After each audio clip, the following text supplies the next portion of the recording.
that long day behind you. Good times lie ahead. With company worth keeping, that'll bash a smile on your head.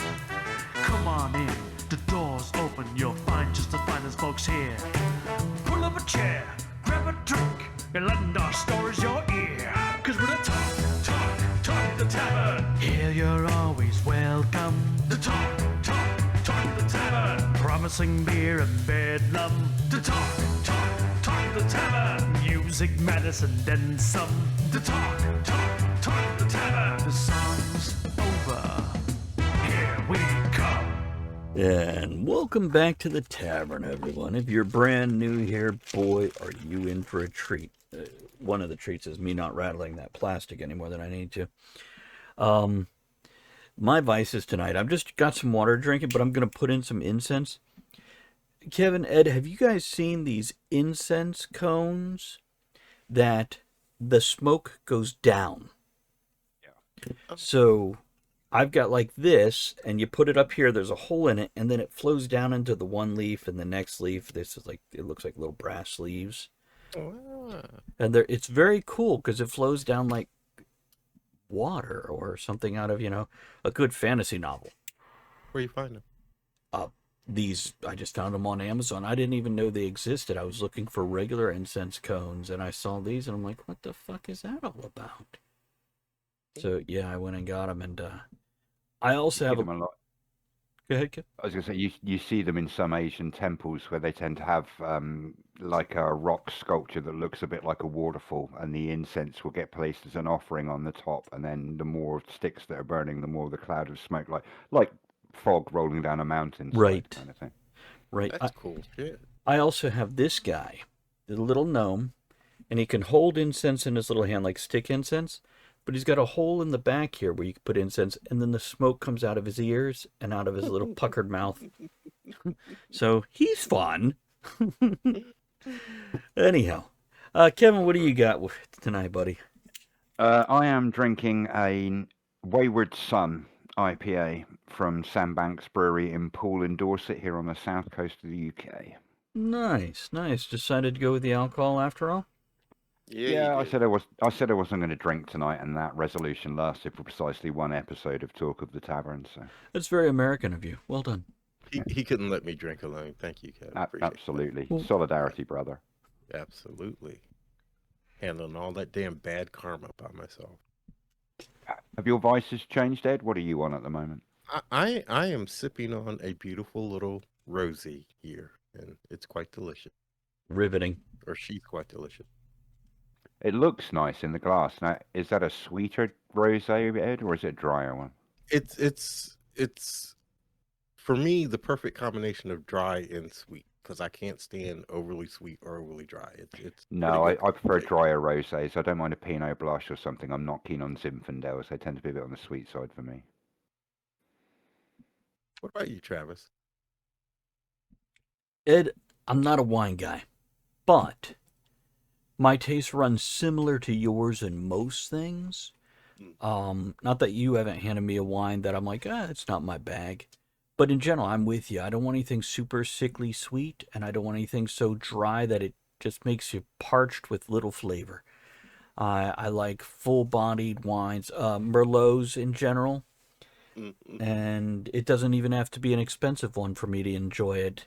But I feel like wine for me is more of something to heighten the moment as opposed to the moment is enjoying the wine. Some folks, it's about the wine and enjoying it. For me, the wine just accentuates what I'm experiencing. Which, by the way, I'm wondering if I can enter that chili cook-off at the winery. Absolutely. You want to know what it is? We could talk about it after the show, but yeah, it's because you said February, right? I should be able to. It's February, yeah. Be up and around at that point. What you're telling me is I need to start saving now. Hell yeah. Hell yeah.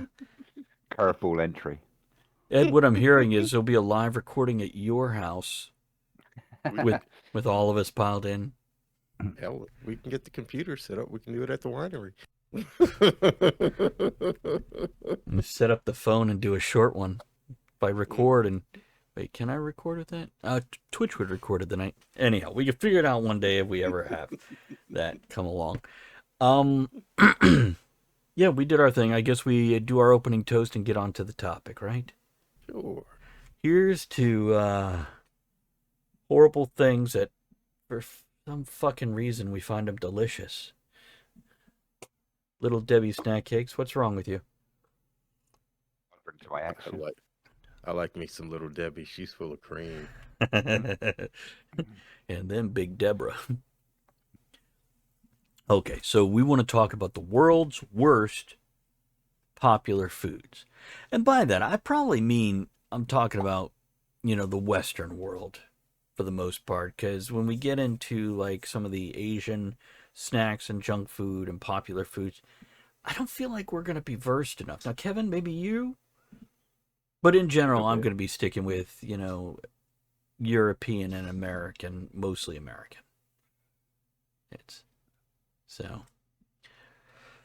Yeah, we're looking at foods that people love or that certain people love, and we're just like, what the fuck is wrong with you? Why would you love that? And I'm trying to think of something really extraordinary that is just like ritzy and fancy, and everybody's like, shrimp. Okay, not terribly, or lobster even. People are like, oh, it's so great. I'm like, what do you like about it? They're like, I love dipping it in the butter or put an Old Bay on it. I'm like, what I'm hearing is you don't actually like the meat you're eating. You like the stuff you put on the meat. And they're like, well, no, that's not true at all. I'm like, okay, so you eat it with no butter? And they're like, no. So it's things like that where people, they're just all about it. But doesn't actually... Anyhow. Kevin, you want to express some opinion on the shellfish? I love lobster, but I don't like putting anything on it that gives too much additional flavor to it. For me, it's the flavor of lobster. If you're going to pay that much money for something, why would you then want to mask that flavor with something else? Thank you. I bet you eat sushi without wasabi and soy sauce too, don't you, you crazy man? No, I mean, I love wasabi. I do too. Again, with a half Japanese girlfriend, I'm a purist here. You don't always want wasabi or soy necessarily. Depends on what sushi you're having. But I have a question. Yeah. How tall is she? Not as tall as me. Well, I figured that. Few of us are. 5'9", 5'10". Oh, Okay. she's very tall for somebody. Tallish. Yeah, it's as tall as me. Yeah. Okay. See, I was just picturing like you see these guys who are over 6'6", and they've got like a 4'2" girlfriend, and you're like, they both picked each other for messed up reasons, but they are so happy about it. But no, it sounds like you got above average height woman. Yeah. So we're just above average. Full stop. Oh, very good. Very good. Just in case you're watching. Love you, Sarah. Yeah, so not a woman. Got it. Well, speaking of Japanese Yes. and food that really sucks, what the hell is it about tofu? That's actually a great question. Besides, because, right. So, Kevin, again, you're a chef, or have been called one in the past in certain circles. So what I'm going to do, I'm going to look at you a lot for this one. Tofu, if I understand correctly, from everything I've seen, it's soy that's been processed so much, it's like a thick jello yogurt block that you can cut into whatever shape you want. Think of it like the curd you get on dairy products. Yeah. You're kind of halfway to a sort of cheesy consistency. And it has no flavor on its own, just whatever you cook it with. Is that correct? Artisanal handmade tofu, like non-generic, mass-produced tofu, certainly has a bit of flavor of its own, depending on the production method. And what is that flavor? Yeah, basically, it's relatively nondescript. It's not a flavor you would go looking for necessarily. It's mildly dairy-ish, mildly yeasty-ish. The answer to, Ed had a girlfriend like that. The answer to Ed's question, why tofu and what is that all about? It's like a lot of other cultures, and we were talking about chili earlier and the concept of beans or no beans. Mhm. It is an item that's used as a bulking agent. It's a source of protein Right. in a culture that might not necessarily have access to the same volumes of red meat that we do. Right. Um, and because it has no flavor of its own, you can put it into almost anything and it will assume the identity of that dish without detracting from the flavor. You know, to be fair, when we're talking about chili, I mentioned beans as something to balance out the seasoning level.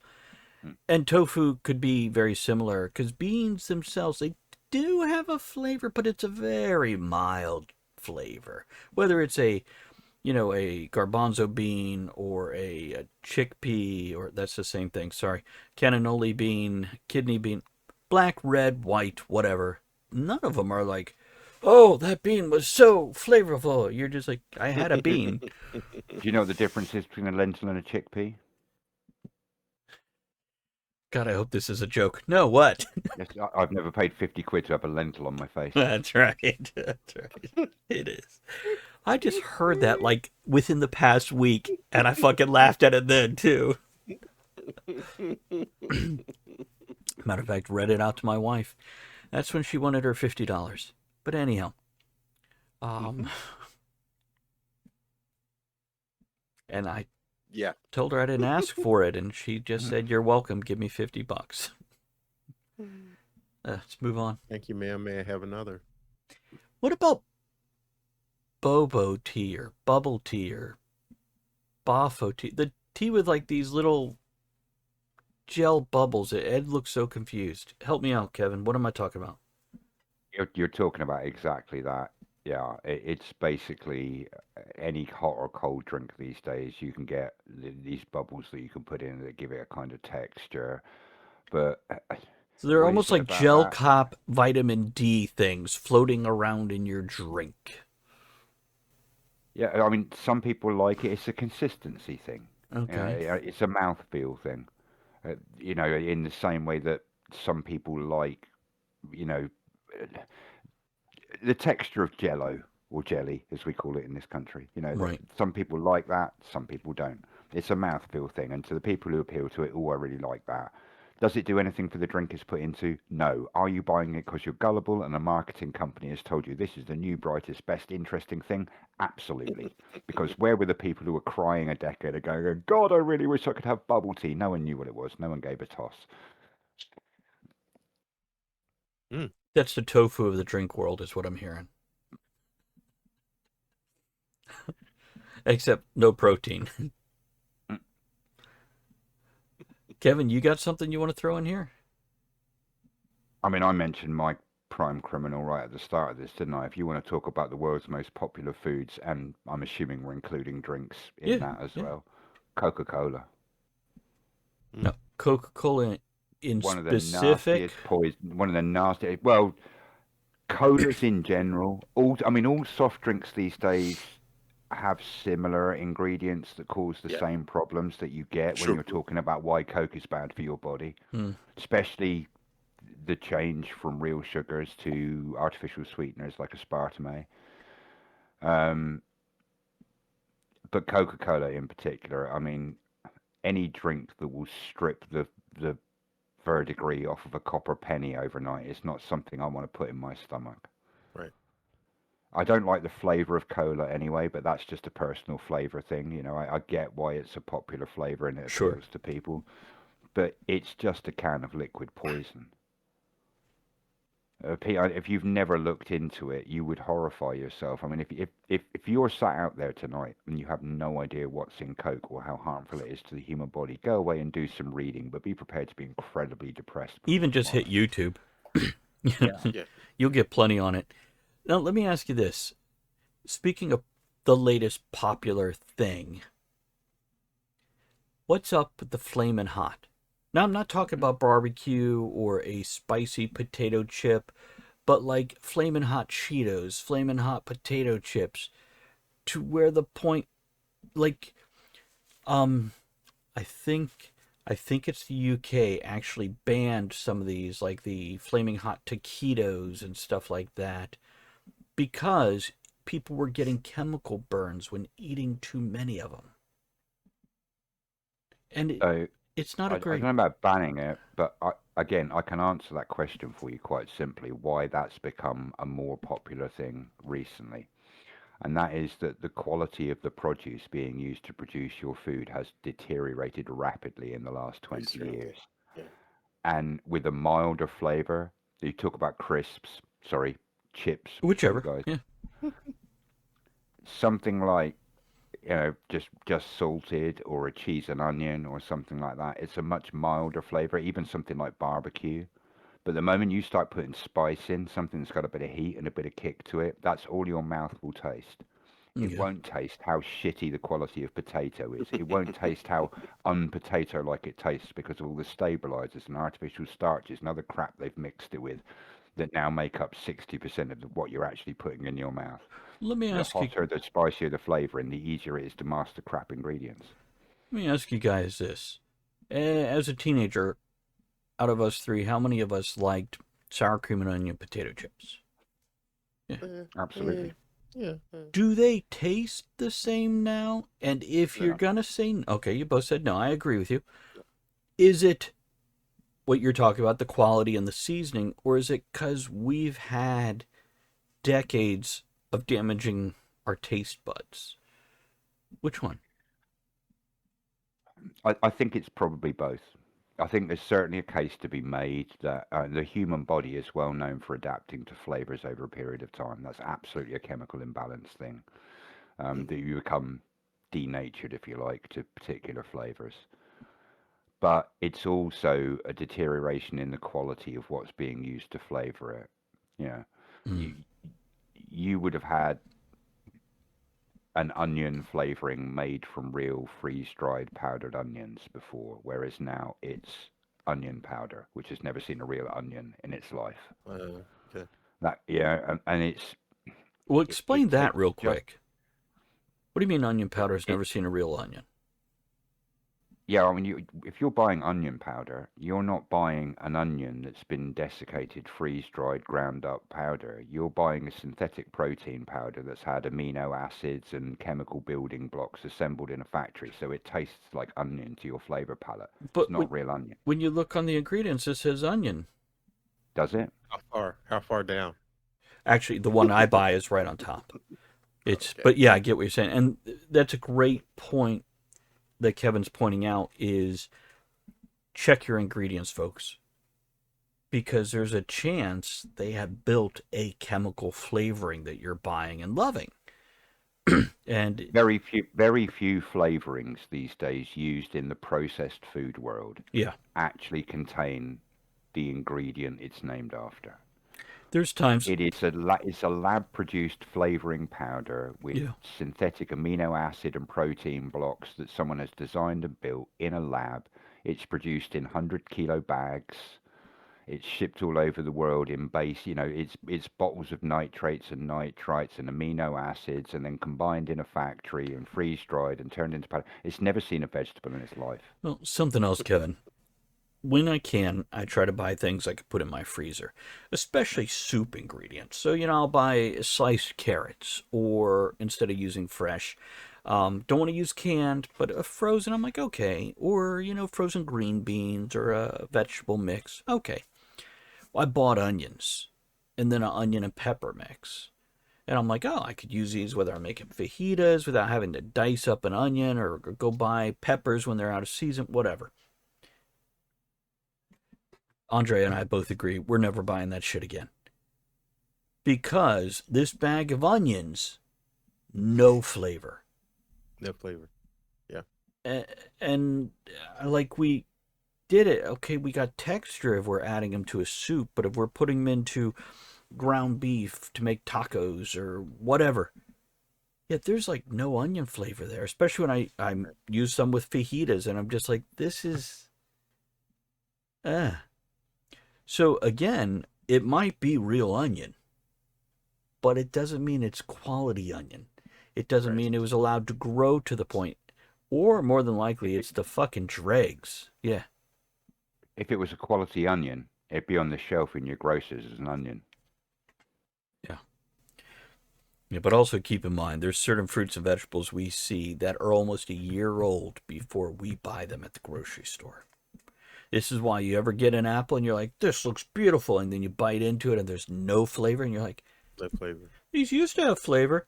Yeah, they were coated in wax, and they've been in trucks and bins for 4 months to 12 months before they hit that shelf. So, yeah, appreciate fresh fruit every time you can. Ed, fuck you. Those goddamn photos you put up of fresh fruit. God damn it. My heart hurt a little, and it wasn't just my medical shit this time.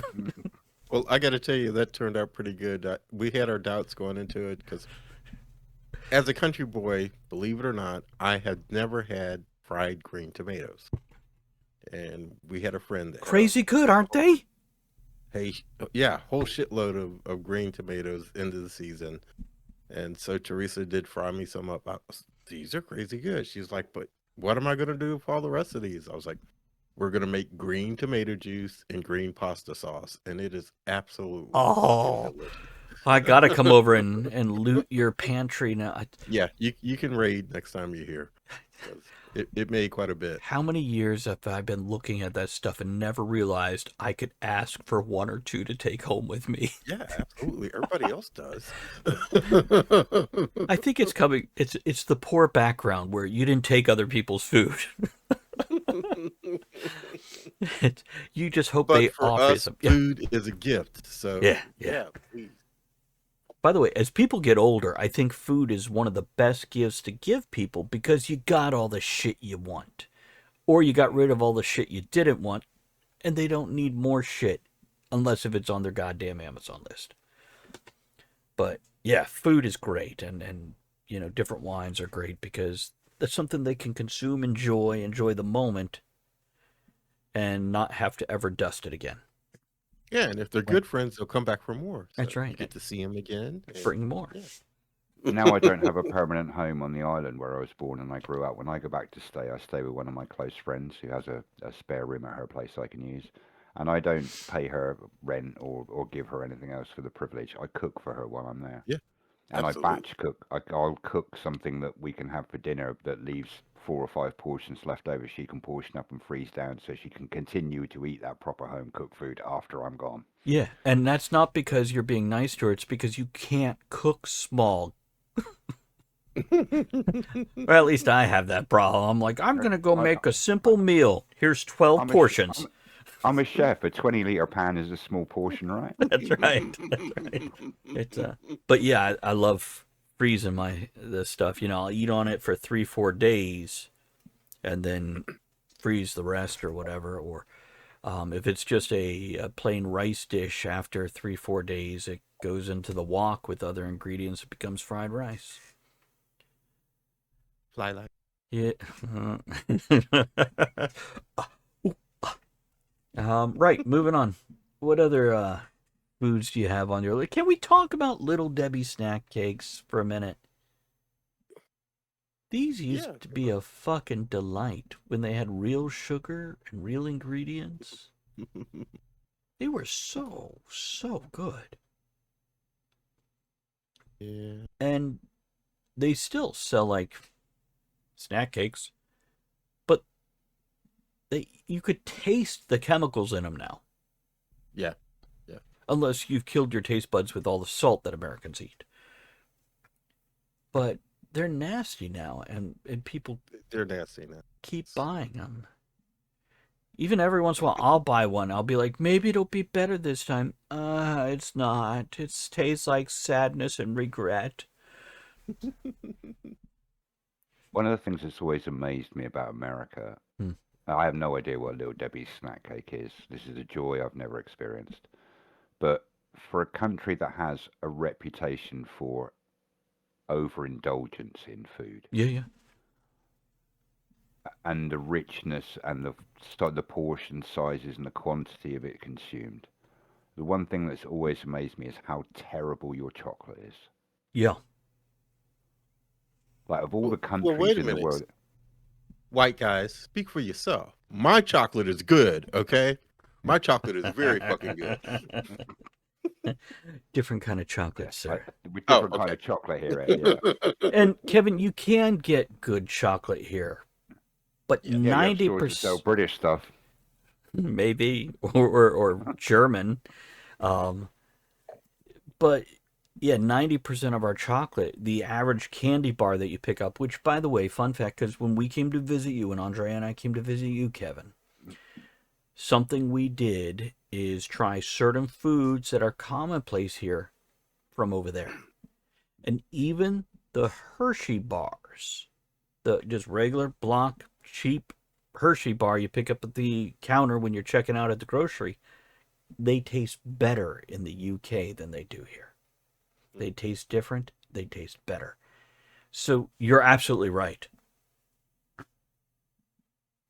Our food regulations are not as good as they used to be, and Still certainly better than since Brexit and since we came out of the EU, there is a big push from American food wholesalers who are looking to fill distribution gaps in the British market previously filled by European suppliers. There is enormous pressure on our government to relax our food regulations because there is so much stuff in it. Am I correct in saying is it the FDA that approves the Yeah. content of foods? Yeah. So there is stuff in your country that is approved by the FDA that would under no circumstances ever be allowed to be put on a shelf and sold in the UK. So there's huge lobbying pressure in the UK at the moment for those laws and those regulations to be relaxed to allow currently existing American products to be imported and sold in the UK. One of our biggest things that happen, we use food coloring and dyes that nobody else in the world will use because we've had evidence for 40 years or so that they're bad for you. Mm-hmm. And they're finally going, well, we should take that out of it. So our Finally. big, what, Ed? Finally. Yeah. So our big chip companies like Doritos, they're reissuing with less dyes in it, which, by the way, the whole concept of dyes in these kind of snack foods was visual appeal. They're more worried about what their food looks like than what it tastes like. So they'd use these dyes. And now we're getting, you ever been to a Mexican restaurant where they serve you fresh tortilla chips? That's almost the color of Doritos now. And I'm really curious to try them out and see, if they taste better, because I'd like to go back to real sugar and things. I'd like to go back to having more seasonings than just salt and chemical onions. I think we'd all like that, but the problem is, and just to be Mr. Doom and Gloom for a moment, that ain't happening. And why is it not happening? Not just tomorrow, but anytime, because food production in the world is already vastly being outstripped by population. I guarantee you, within 10 to 15 years, if you can afford to buy fresh meat, you're doing well. But how many millions of pounds of food is destroyed every year as a surplus? It is crazy, and that's a whole nother topic. But you're absolutely right, Kevin. You're not wrong on this one. We don't have the crop growing space, the cattle raising space, whatever you want to use it for. We do not have the food production resources anywhere on the face of this globe to supply the amount of people currently walking the face of the earth. Yes, we do. That is only going to get worse. We absolutely have that space, but it's not being. Matter of fact, the food we're currently producing is enough for the whole world. We're just not using it that way. Okay, yeah. The point I'm trying to make maybe then is, and you were saying about food wastage. If we've got the space to do it, if we've got the ability to grow all of this food, why is it not landing in your supermarkets? Why is food getting more and more and more expensive? Right. It's got nothing to do with the cost of living. Because if you look at the rising cost of food and you draw that on a graph compared to the rising cost of living, the cost of food is outstripping it. Tariffs. People Okay. live longer. I'm just going to push all the Long- buttons. People live longer lives. Yeah. People eat more variety of foods from all over the world now. Import distribution. but we haven't got the distribution network that's capable of Right. moving it around the globe fast enough. It's Right. because it's This is why your onion flavor in your crisps is Yeah. not made with real onions, because they'll go off before they can get them from where they're grown to No. where the chip factory is. Money. It all goes back to money, Kevin. Yeah, It's not of course it made does. with real onion because they synthesized a chemical that does the same thing that costs a tenth of the price. And the Yeah. same with the distribution. It costs money to send these things places. And who the fuck is going to pay that money when they're not making 10 times that much back? So yeah. I'm not going to mention the name of the company I work for, but we at our head office have a food development kitchen who are looking ahead to the upcoming years. What are we going to have on our menus? And one of their jobs is to look at sustainability of ordering and so on and so forth, and the distribution and obtainability of food, especially in the UK where a large amount of stuff has to be imported and across a body of water. Mhm. Now, we've had 3D printed plant protein for quite a while now. Your plant protein burgers, your vegetarian sausages made with plant protein, you call it what you like, vegetarian bacon. Let's not even get into that. You're upsetting Ed. Anathema. Please get to the It's anathema to me as well. The point I'm trying to make is I know full well from talking to one of the guys in that kitchen not too long ago that we are currently researching larger and more complicated, it's basically like a 3D plant protein printing machine, Uh-huh. so that we can go from making burgers and sausages to making steaks, roasting joints for Sunday lunches, full joints of plant protein synthesized meat, because there is a genuine concern in our company that within the next 20 years, either the cost of red meat will rise so high that we cannot price it at a rate where our customers are prepared to buy it within our current price structure, or we will not be able to afford to buy it in the quantities we require to supply a business of our size. Now, that may not happen, but the fact that they're even considering it tells you a lot about the state of food production in the world at the moment. Right. Especially when you're talking about something as intrinsically culturally rooted as the British Sunday roast dinner, which has been an institution in this country for hundreds of years. And if you're thinking about removing the real meat from that and replacing it with plant protein, there is something seriously wrong with our supply and food distribution network. We're all taking a moment to pause and mourn the losses we're about to experience. Well, it doesn't help when you have idiots telling us we need to get rid of cattle because of the methane gas is harming the environment too. That Of doesn't course, they help want you to either. believe that because it's And then more you have convenient than the truth. other idiots jumping on that bandwagon and saying, yes, this is why we need to produce this plant-based chicken or whatever, as Kevin is speaking of. It's yeah, and people are buying into that stupid bullshit. So yeah, we need to get rid of the beef. We need to get rid of the chickens because we can produce it. We can produce the plant-based protein that tastes just as well and it's just as good, and you don't know the difference. Fuck you. Give me my cow, damn it. So what I'm hearing is our species is not going to kill each other off in a giant explosion. We're just going to poison our whole species to death. Yeah. Over 200 years. And we'll buy it. Eventually. Yeah. Yeah. We'll have powdered chemicals and 3D printed proteins till eventually they realize our body, the same reason in not too long ago I said eat fresh, our bodies are not built to use ultra processed foods. Mhm. Now I'm good with trying different things and making things more efficient, etc. But when it comes to ultra processed, this is why I suspect we have so many gluten problems in the United States. It is. Yeah. Especially when I have friends that are going, I'm gluten intolerant, but I can go to Italy and spend a week eating pasta. Yep. Same thing. Yep. What's the difference? Oh, okay. So what other foods do we... Yeah, your stomach ache. If that's the case, your stomach ache's not coming from ingesting gluten. It's coming from ingesting all of the other shit they're Right. putting into Oh, your yep. bread and bread products. And Yeah. not just what you ate your last meal. That was the trigger for the latest bout of gas or cramps or whatever you have. But that is the past 10, 20 plus years of ingesting these Yeah. things. As they've slowly, like a frog in a pot of water, they slowly turn that dial.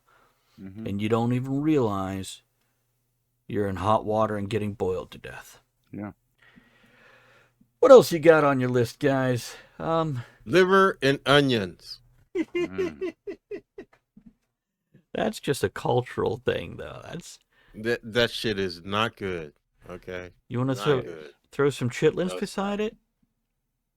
Chitlins is okay. Liver and onions, no.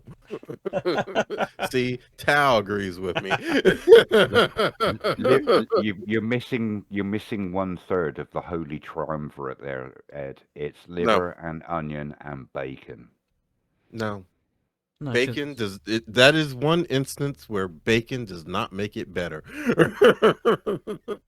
so in the UK they always put bacon with their liver and onions. Traditionally, yeah. Yeah, we don't even get Yeah. that. It's just liver and onions, and somebody Liver. overcooks the liver because it wasn't grandma that made it, so it's rubbery. Yeah, okay. I'm with you. Badly cooked, poor quality liver is not a good thing. Yeah, I'm But not a. liver and onions, oh my God, it's fucking amazing. But Okay, if you say so. the texture of liver is also a lot of people are particular, and that texture is unappealing. Even good Yeah, cooked liver. it's the texture, the blood flavor. Mm, mm-mm, You're not going to mm-mm. win me over there. This is a country that has black pudding on our cooked breakfast. So. I know it. And And I liver. grew up in the country where liver and onions is a staple, and everybody would say, "But you're gonna like my liver and onions." No, I'm not. There's also a massive difference between carbs liver and lamb's liver as well. And they've recently linked liver and onions to autism. No? Okay. Why not? They've linked pretty much everything else on the planet to autism. You're making fun. Tal says, ew, eats a banana instead. Yet there are a lot of alternatives to the nutrition you need with liver and onions. Let's see. Kevin, you got something? Some of the world's worst popular foods? By the way, I wouldn't call liver and onions popular. Oh, it is here in the South. Yeah, it's popular. Yeah, they have it at every McDonald's. Well, let's talk chicken for a moment. Okay. One of the widest, most popularly eaten meals around the world is chicken. One of the biggest sources of meat protein, possibly after beef, but I think these days it's a much closer run race than Yeah. it ever used to be. Yeah. And again, I'm not saying ours is necessarily always perfect or untreated in this country, but you see something like a chicken breast, a packet of chicken, fresh chicken breasts Right. in your market, Right. and your brain goes, well, how harmful can that be? It's just chicken. But it's not, is it? No. If you're going to a butcher, a proper butcher who butchers his own meat, maybe what you're buying is chicken. But if you're buying that off the shelf pick whichever generic brand of market you want to name, especially in America, washed in ammonia, injected with water to make it twice the size. So it looks more appealing, it looks plumper, it looks fatter. Yeah, but what it's actually doing is washing out all of the flavor and giving you a bland, tasteless, artificially enhanced product. So even fresh meat is not fresh meat anymore. And that's one of the biggest crimes I think at the moment is Mhm. fair enough. When you buy a processed food, you might not necessarily read the ingredients list, but on a subconscious level, very few people are uneducated enough to not realize on some level that there's probably some unhealthy, not good for you shit in that food. Mm-hmm. But when you're buying a fresh chicken breast or a steak, your brain automatically says, well, this is fresh meat. How adulterated, how impacted can it be? But is that actually a steak, or is it 6 different bits of steak stuck together with meat glue and recombined into something that looks like a steak? Is it chicken, or is it washed in chemicals, pumped full of proteins, injected with flavoring gels, injected with literally syringe injected with water to make it swell up so it looks plump and firm and juicy, and then you cook it and you're like, where the fuck did all my chicken go? Yes. I think the biggest danger in terms of people trying to maintain a healthy diet is not the foods that we know are bad for us, it's the ones we don't. And there are a lot more of them these days than there ever used to be. See, even if you get a decent chicken in your little styrofoam tray with the plastic wrap over top of it, and you're like, oh no, it says chicken, check that ingredients. It may not have everything that Kevin is describing. Now, if you're pulling it out of the freezer section, watch out. But it is absolutely pumped full of water. And that's not even going back to how those chickens were raised or what they were fed I to was just about to say, make them bigger and fatter.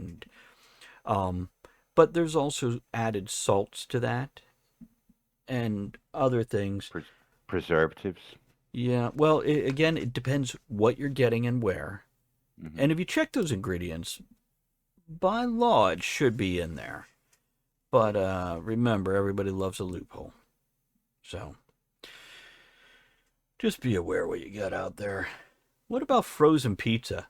How much has that shit gone down in the past 30 years? Remember when they were good? No. No? I haven't had one in so long. I can't. Yeah, I tell you I haven't what. had one since high school. It's over 45 years ago. I'm not telling you to go out and get a frozen pizza, but there's one brand at Walmart has no preservatives in it. And a regular frozen pizza will bother my wife's stomach. She'll be like, oh, I got cramps. It hurts now. No matter what it tastes like. And this other one, she's able to eat. We still put extra stuff on it. You know, we still get pepperoni, put extra pepperoni and extra cheese on it. But in general, a lot of them, you're paying the same price you'd pay for delivery. But yeah, there's just not a lot of flavor. And Tal says, I remember them being more than just shitty dough. They used to have toppings. Yeah. Yeah. Like even the meats are cut in little cubes, and you're like, I can't even tell what kind of meat this is supposed to be. Mystery meat. But if you want to talk about popular foods, how do you guys feel about pineapple on your pizza? I don't have a problem with it. It's not, I mean, in the right context, if I'm having a Hawaiian or something, absolutely. It's not something where every time I order a pizza, I'm like, it's got to have pineapple on, but... Ed, I saw you shaking your head. What's up? I'm a meat pizza man. I don't want no damn pineapple on them. I want meat. It's a lovely party argument that people on both sides love fucking riling up the other side about. I've never got heated or particularly defensive over the whole pineapple on pizza thing, because I guess coming from a food creating background, food is one of those things that's just so highly subjective. Look at the difference in reaction between me and Ed when it comes to liver and onions. Right. That's why the pineapple on pizza. Or chili with beans or without. Yeah. Let's not even get into the conversation about frying the meat off in tequila or adding dark chocolate at the end. Or Tal just brought up one. I haven't seen this. She's like, what about egg on pizza? Of course, she says, what the fuck is with that? I have to say, I am curious because I could see a pizza with spinach and sprinkle it with some feta cheese. That's called quiche. I was going to say, that's not a pizza, it's a quiche. Not if it's flat. Quiche is a pie. Okay, if it's flat. I do like a good quiche. It's a shallow and I don't mean quiche. the scrambled type egg like in a quiche. I mean like a cracked egg, just a few of them on top of it. And that was the question I was going to ask. Are we talking like with a fried egg on top? Are we scrambling it? Are we, I am Googling egg on pizza because I'm fucking curious now. Adds a creamy richness to pizza, and the runny yolk, when broken, can act as a natural... Really? Okay, so we're talking frying an egg. Yeah, That's they're right on talking a pizza. fried egg slapped on a Fried damn egg. pizza. Then my answer to that would be, what pizza's it going on? If it's a meat pizza, especially if it's got ham or bacon or something on, absolutely classic flavor pairing. I can see that going well together. I would try it just to try it, but I here's would what I'll try it. say. I'd love to have a breakfast pizza. Whether you take a large tortilla or actual pizza dough or whatever, but Pan bread. yeah, any of that, and you do some scrambled eggs on it and some cheese, and for your sauce, Kevin, what sauce is going to go well with this? Breakfast, I mean, it's got to be tomato based, surely. You think so? Because Yeah. I'm picturing some of the I can't even think it. Not Or an maybe Alfredo, cream maybe a sauce. barbecue if it's not too smoky. Uh, Sweet barbecue would work. so this is something they can experiment. Oh, we got some comments now. They're going crazy. Yeah. Let's see here. Egg crack sitting on top. Okay, so yeah, Tal said it before while I was looking it up. Tal also says ham, cheese, onion, egg is the usual combination. Really? Ham, cheese, onion, and egg? Mm. I'd have to try it. I can Yeah. I can actually see that working, especially if you're getting your pizza till it's almost servable, and at the last minute you're cracking an egg on It's what it top, looks like in the finishing off. pictures I'm looking at. I get that, because what's the biggest problem you have when you pick up a slice of pizza half the time is losing half the topping before you Half the can. topping. Yeah. Eggs a natural binding agent. I can see that It's working true. well.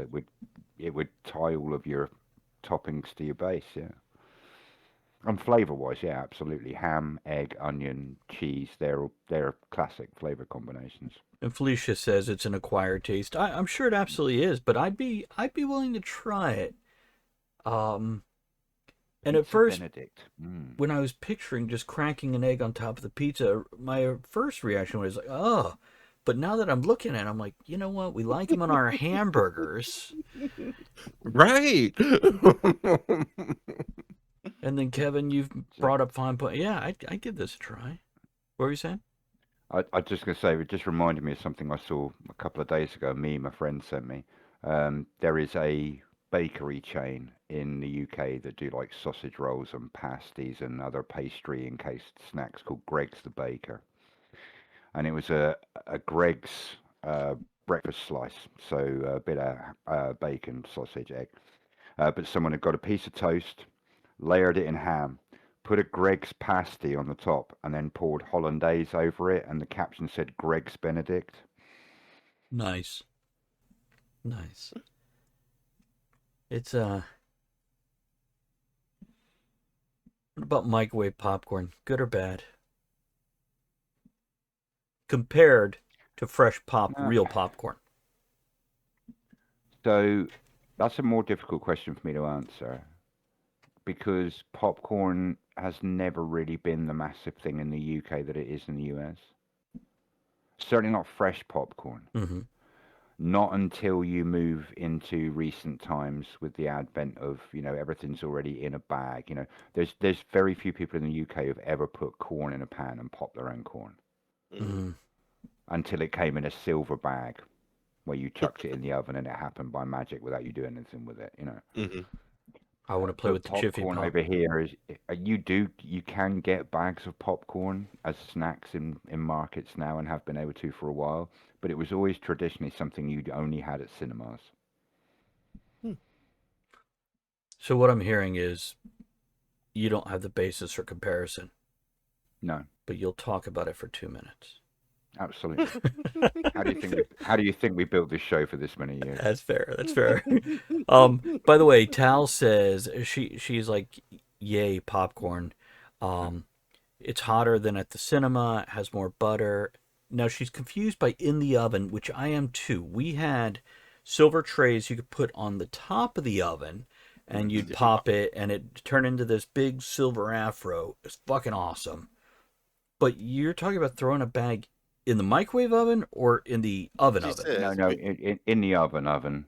Really? You can get both kinds, but yeah, you can do it in a pan on the hob. But for people who, it depends. I mean, if you've got gas hob, not a problem. If you've got an electric hob and it takes fucking forever to heat up, ain't nobody got time for that. I've never seen them thrown in a bag in the oven. I'm curious about those now. I'm gonna send Kevin some Little Debbie snack cakes, and he can send me some oven. I'll send you some oven baked popcorn. Yeah. Now, what are you thinking about popcorn, Ed? Besides that shit, the kernels in your teeth for 3 days. I'm not really a popcorn person. No. At all. Here's what I'll say. I like microwave popcorn, and I was a big fan for a while, but now it just tastes too much chemicals in it, and the butter has a texture to it where you can feel it on your tongue afterwards. So I've gone back to popping my own on the stove and using a good oil, using a good seasoning, because the seasonings are all crap anyway. They're all chemical crap, but they're delicious.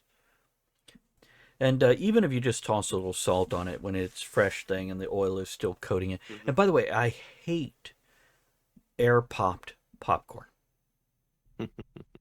because there's nothing for anything with flavor to cling to. To cling to. So if you dump salt on it, the salt just goes, I'll be at the bottom of the bowl.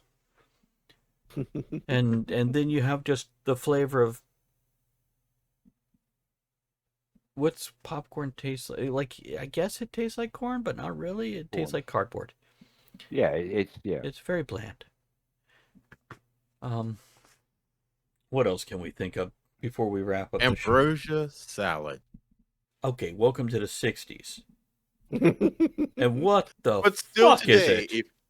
If you have one of those, hey, bring a dish, somebody is gonna show up with ambrosia salad. Yeah, because they still keep making their grandmother cook for them. So to clear this up for everybody, let me pull up a quick recipe of ambrosia. You got it, Beth. So basically, it's where the fuck is the ingredients? A whipped topping. Marshmallow fruit.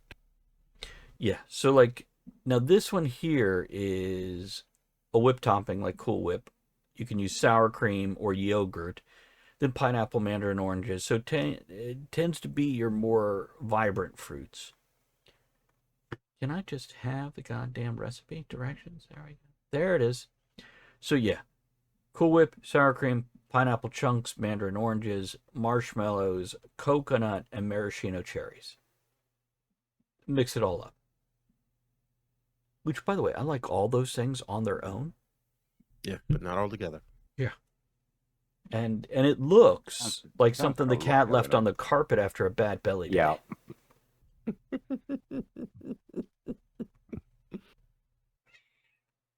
By the way, Tal's like, what the fuck, gags.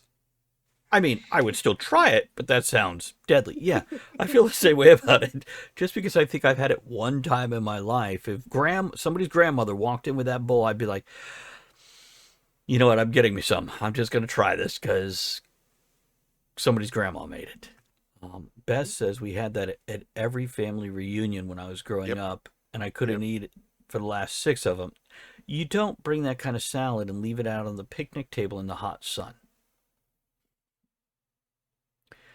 And to me, it just sounds like someone couldn't be bothered to make a trifle. So.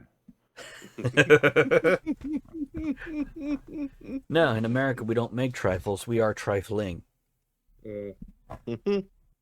Yeah. No, I'm totally serious. If you told somebody, how was your last trifle, they wouldn't know what the fuck you were talking about. But you know what I'm talking about. Yeah, about 10, 15 years ago, the word trifling became a popular... Slang's not right, but it is right. You know, and for like 3 years, it was on the market as a word that the cool kids used. Okay. I grew up on trifle. There was no family gathering where someone didn't bring a fruit trifle. So I guess it's got the same kind of cultural impact. You know, it's that thing that someone's always going to bring one. Right. Right. Okay, I'm going to bring up one last thing that we could talk about, then we're going to wrap this topic up. What the hell has happened to buffets? I don't know. I stopped going to buffets probably 15 years ago. Yeah. Now, I've been to a good buffet recently, but it's a Brazilian steakhouse buffet. And it still had flavor. Everything's cooked well. It's quality food. But you're paying $35 per person for the afternoon meal, more for dinner or a weekend. But I'll put that aside right now. Regular buffets? What a nasty little place to go eat. Yeah. So fucking horrible now. Yeah. And then also, why do we not have Mexican food buffets? I brought this up before. I have a real problem, you know. There is a place here in town on Tuesdays that have taco buffet. Okay. I'm listening. Never been, but I have friends that go every Tuesday for Taco Tuesday. Sounds like I need to visit you on a Tuesday so we could both go and see what we think. Because Mexican food, it's like 12 ingredients in different order. That's every fucking Mexican dish. Yeah, that's it. You know, it may be a little more of one thing than the other thing, whatever. But it was funny. I worked at a Mexican restaurant for 1.5 years, 2 years. And what I quickly came to realize is everything is a taco. If you have a tortilla and you put something on that tortilla, you now have a taco. So it'd be funny because I order fajitas. I'd eat fajitas. I'm like, I have fajitas. And they're like, you made tacos. And I'm like, what? And they're like, you ordered fajitas, you made a taco and ate a taco. I'm like, oh, I guess I did. But buffets. Kevin, you cook for a living. How's buffets in the UK? So culturally, they were never as big a thing in terms of dining out as they are for you guys. And I think maybe that's more down to volume of people being served. Mm-hmm. It makes sense as a business model when you're feeding enormous numbers of people.